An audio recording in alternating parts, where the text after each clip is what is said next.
भारतीय संस्कृति जीवन को उत्सव मानती है, इसलिए इस संस्कृति के प्रवर्तकों ने मनुष्य जीवन को पूरे वर्ष भर विविध उत्सवों से भर दिया है। क्योंकि उनको मानस शास्त्र का अभ्यास था और वे जानते थे कि उत्सव प्रियाः खलु मनुष्यः। हर उत्सव में प्रमुखतः 3 बातें होती हैं। पहली, जीवन को उन्नत बनाने के लिए आवश्यक ऐसा विज्ञान व विचार। दूसरी, विचार को भौतिक रूप देने के लिए एक निश्चित कर्मकांड। तीसरी, शरीर को स्वस्थ रखने के लिए आवश्यक ऐसी वस्तुओं का कर्मकांड में ही समावेश। इस परिप्रेक्ष्य में हम हर महीने आने वाले उत्सव पर विचार विमर्श करेंगे।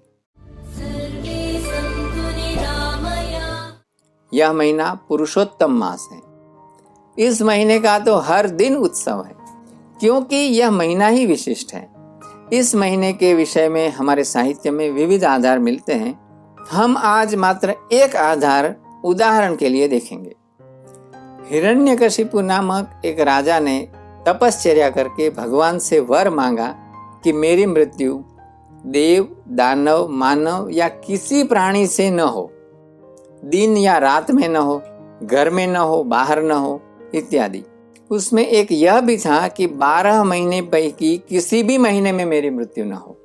तब भगवान ने उसको आधा नर और आधा सिंह का रूप लेकर संध्या के समय घर की दहलीज पर 12 के उपरांत 13वें महीने में अपने नाखून से उसको मारा। यह तो हो गई 13वें महीने की उत्पत्ति की कहानी।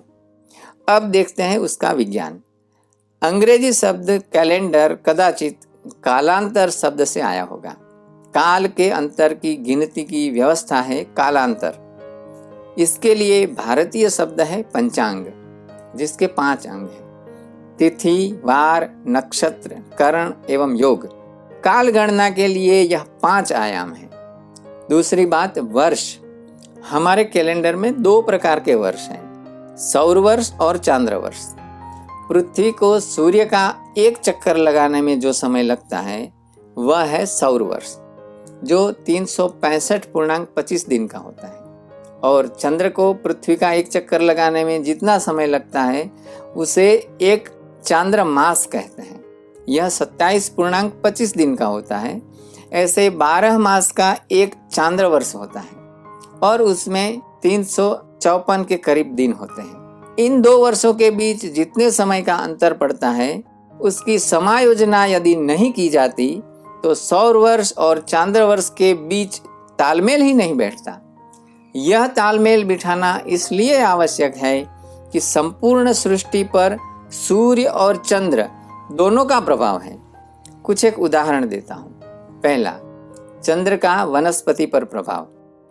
पूरी वनस्पति सृष्टि का पोषण चंद्र की किरणों से होता है। जैसे गीता में भगवान ने कहा है, पुष्णामि चौषधि सर्वा सोमो भूत्वा रसात्मकः। सोम माने चंद्र के माध्यम से मैं सर्व वनस्पति में रस भरता हूँ। दूसरा, चंद्र का समुद्र पर प्रभाव। समुद्र में ज्वार और भाटा चंद्र की तिथि का अनुसरण करते हैं। तीसरी, चंद्र का लकड़ी पर प्रभाव। अमावस्या के दिन काटे जाने वाले वृक्ष की लकड़ी में कम पानी होने के कारण उसकी गुणवत्ता ज्यादा रहती है, वह ज्यादा टिकती है। चौथा, चंद्र का जीव जंतु पर प्रभाव। अमावस्या के दिन निकाले गए मधुमक्खी के मधु में भी कम पानी रहने के कारण उसकी गुणवत्ता अच्छी रहती है। पांचवा, चंद्र का मानवी शरीर पर प्रभाव। अमावस्या के दिन मृत्यु की संख्या अधिक हो जाती है। छठा, चंद्र का मानवी के मन पर प्रभाव। वेद कहते हैं कि चंद्रमा मनसो जाता है। चंद्र का संबंध सीधा मन से है। पूर्णिमा के दिन पागल व्यक्तियों का पागलपन अधिक हो जाता है। मानसिक रोगी को अंग्रेजी में ल्यूनेटिक कहते हैं, जो शब्द लूनार यानी चंद्र से संबंधित है। अब देखते हैं सूर्य का प्रभाव। पहला, सूर्य का पाताल पर प्रभाव। सूर्य के रोहिणी नक्षत्र में प्रवेश करने पर पाताल कुओं में पानी का स्तर ऊपर जाता है, जबकि उस समय बारिश की तो शुरुआत भी नहीं हुई होती है। दूसरा, सूर्य के आश्लेषा नक्षत्र में गिरा हुआ पानी पाताल में तेजी से उतरता है। तीसरा, सूर्य का पानी की गुणवत्ता पर प्रभाव। मघा नक्षत्र में पानी जो गिरता है उसको वर्ष भर संग्रह करने पर भी उसमें जीव जंतु नहीं पनपते। चांद्रमास का आहार शास्त्र के साथ संबंध और आहार शास्त्र को महीनों के साथ जोड़ा गया विज्ञान, जैसा मार्गशीर्ष महीने में जीरा नहीं खा सकते, पौष मास में धनिया नहीं खाना चाहिए, वैसे ही चैत्र मास में गुड़, श्रावण मास में साग नहीं खाना चाहिए, भाद्रपद में दही या छाछ नहीं लेनी चाहिए। यह सब आहार शास्त्र है।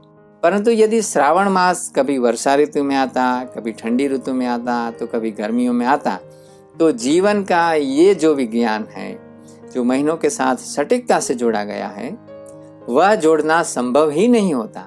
इस समस्या की समायोजना करने के लिए ऋषि ने अधिक मास बनाया। इस प्रकार सौर और चांद्र वर्षों का तालमेल बिठाकर मानवीय जीवन की धारा प्रवाह को सरलता से बनाए रखा और इस महीने का अधिपति स्वयं विष्णु भगवान को बनाकर सामान्य जनमानस में उसको पवित्रता देकर ऊंचा स्थान बनाकर इसकी जड़ें मजबूत कर दी। परंतु थोड़े समय पहले मेरा एक मित्र मुझे मिला जो कि राष्ट्रवादी हिंदूवादी संस्था के साथ भी जुड़ा हुआ है, तो भी वह हमारे कैलेंडर को लेकर लघुता ग्रंथि से पीड़ित था। तथाकथित आधुनिक शिक्षा के परिणाम स्वरूप उसने मुझे यह कहा कि हमारा कैलेंडर अनिश्चित है, अवैज्ञानिक है और अस्पष्ट है। कभी कोई तिथि 2 बार आ जाती है, कभी आती ही नहीं, और 1 महीना तो पूरा अधिक घुसेड़ दिया है। तथाकथित आधुनिक शिक्षा लेने वाली हमारी युवा पीढ़ी ऋषियों का मानव जात के प्रति यह उपकार और प्रेम नहीं समझती है और यह आक्षेप करती है कि हमारे कैलेंडर पश्चिम की तुलना में निश्चित नहीं है, अस्पष्ट है। वस्तुतः भारतीय कैलेंडर अधिक वैज्ञानिक और बहुआयामी है।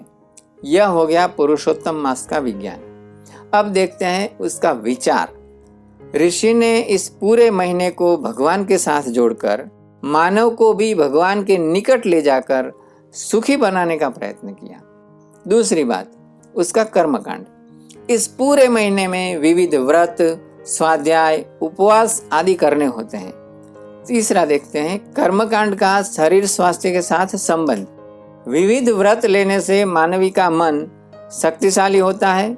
वेद उपनिषद के विचारों के तेजस्वी स्वाध्याय से व्यक्ति की बुद्धि तीक्ष्ण होती है और उपवास करने से शरीर में संचित सभी दोष नष्ट हो जाते हैं। इस प्रकार शरीर, मन और बुद्धि तीनों के ऊपर संस्कार होते हैं। तो मैं समापन करता हूँ।